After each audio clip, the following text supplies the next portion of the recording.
Welcome back. If you've just joined us, you're watching the news at 10 on Channels Television, coming to you live from Lagos. A reminder of our top stories. As the 2019 election race begins, the Independent National Electoral Commission vows to monitor campaigns by political parties to ensure compliance with extant laws. President Buhari directs implementation of new report on internal security framework by relevant agencies based on community policing model.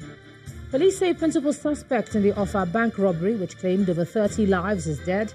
Senate President questions circumstances leading to the death of Michael Ladipu.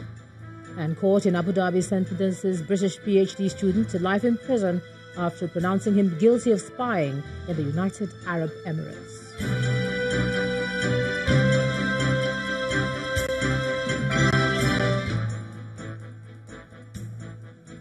ChannelsTV.com has more information for you, and on youtube.com/channelsweb you can watch our videos.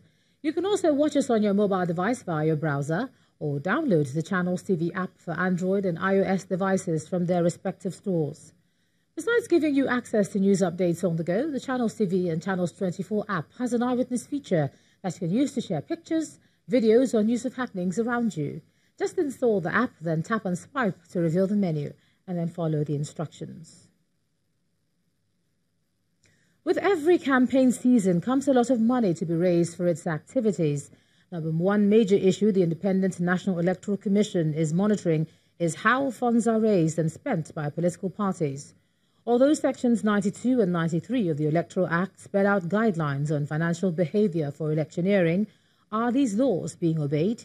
In this report, our correspondent Oluwashoni Bare examines election funding in Nigeria. There are a few notable seasons in Nigeria.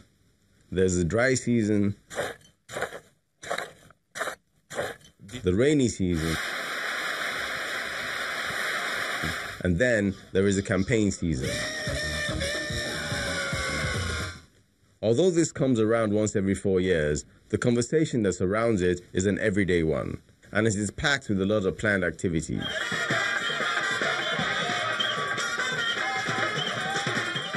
And the Independent National Electoral Commission, INEC, has its eyes on various aspects, some of which are electoral violence, financing of campaigns, and vote buying. We don't want the 2019 general elections to be determined by the amount of money people have, and they can go around on election day to buy votes.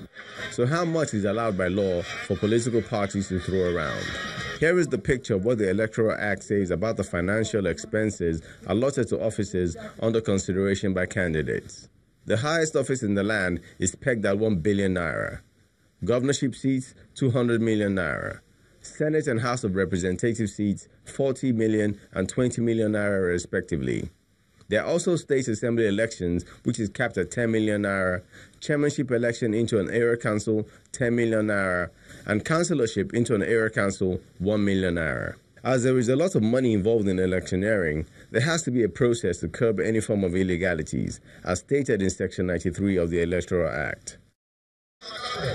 But how can the activities of campaign funders be monitored?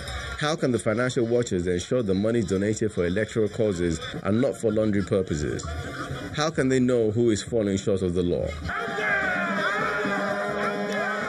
Laws are made to be obeyed, but sometimes the rules are circumvented to suit particular purposes.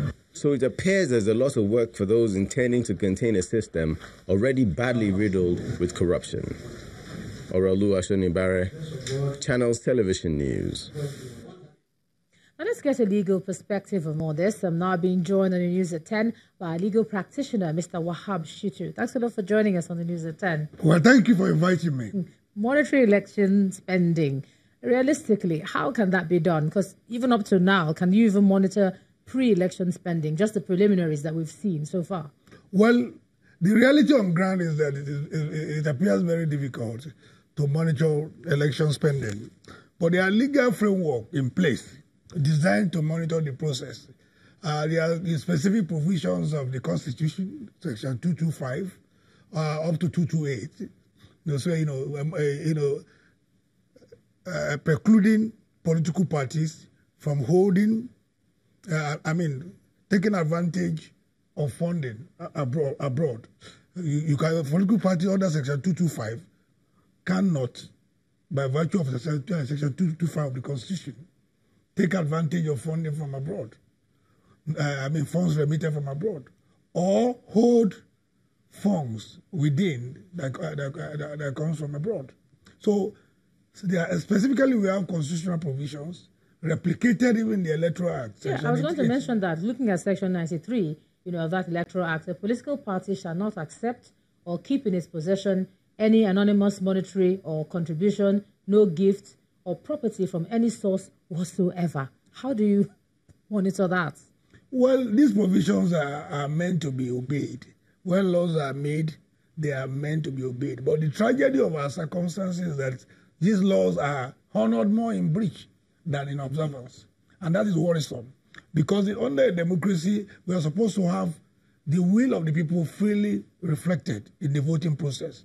But when you deploy resources, financial resources, to influence the process, then it becomes another thing. It becomes cash and carry democracy. And it should worry you, it should worry me, because then the people are being induced unnecessarily.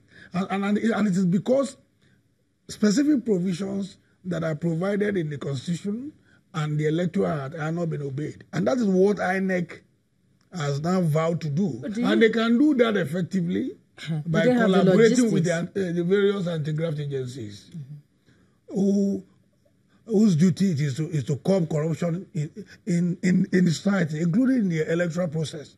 I think more than ever before now, the anti-graft agencies and INEC must collaborate to ensure that our laws are fully respected. Yeah, but then apart from that... What I would like to say, as you're saying, is they're not the police.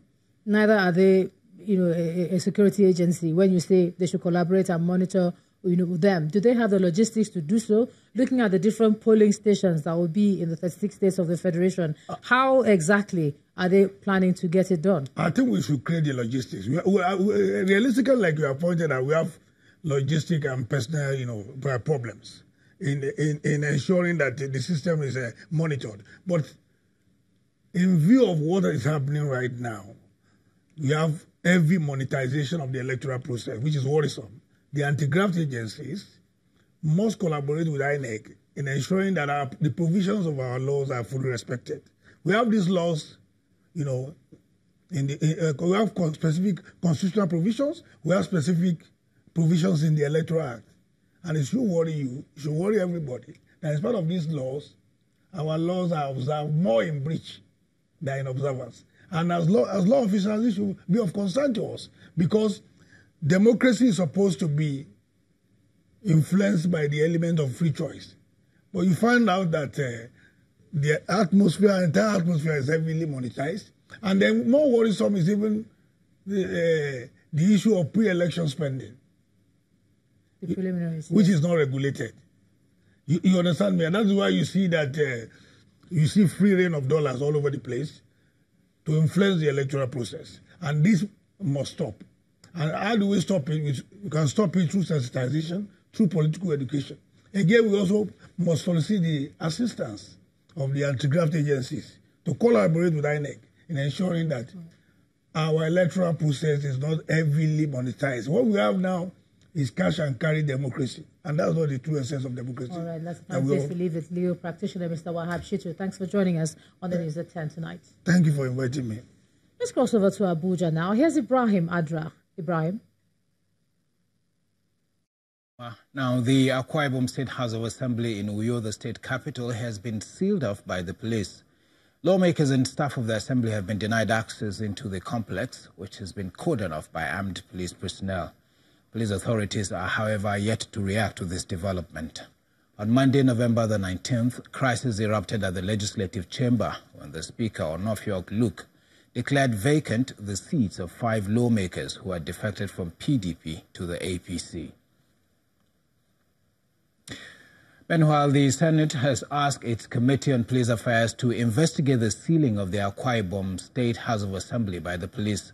The directive comes after a federal lawmaker representing Akwa Ibom Northeast, Senator Basi Akpan, told senators at plenary on Wednesday that the police invaded and sealed up the State House of Assembly complex in Uyo, the state capital. Some lawmakers maintain that the police action is condemnable and a breach of democracy. staff and students of... Mr. President, 3 days ago, the Speaker of Akwa State House of Assembly, acting on the order of a court of competent jurisdiction, Mr. President, in a case where the Speaker was a defendant, declared the seats of 5 members of the House of Assembly vacant.